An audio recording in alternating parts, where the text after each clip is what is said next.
Guys, the Lord has given me the most amazing revelation. I follow Sister HEReyes, and she's on YouTube, and she talks about the second Exodus. This is very important because the second Exodus is very indicative of what the Lord did when he took the Hebrew Israelites out of Egypt and saved them, right? So let's go to Isaiah. And it shall come to pass in that day that the Lord shall set his hand again the second time to recover the remnant of his people, which shall be left from Assyria, and from Egypt, and from Pathros, and from Cush, and from Elam, hopefully I'm saying that right, and from Shinar, and from Hamath, and from the islands of the sea.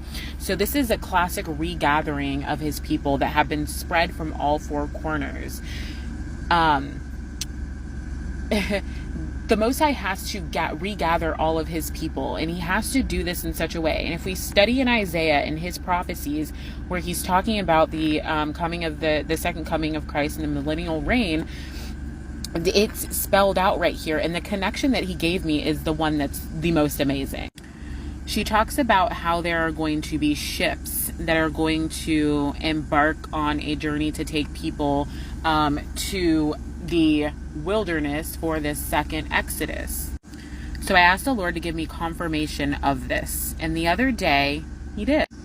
So he had me studying Genesis and the tribes, the 12 tribes. That evening I asked for confirmation about the second Exodus and if we were going to depart on ships, to show me a boat, ships, something in that realm that heeds to that warning. That morning I woke up hearing 5, which in turn took me back to the 12 tribes and how I was counting through. If you watch my previous video, I was counting through and there was a message within the 12 tribes. As we know, I may tell you that which shall befall you in the last days. He's prophesying over his sons and what they will do. The fifth son, it took me to Zebulun, which shall dwell at the haven of the sea, and he shall be for an haven of the ships, and his borders shall be unto Zidon, which already had me flabbergasted. So in Isaiah 11, he's talking about the regathering for the second. Go read Isaiah 11:15. This is where it all came. And with his mighty wind shall he shake his hand over the river, and shall smite in the 7 streams, and make men go over dry, and there shall be a highway for the remnant. Dry shud means dry feet.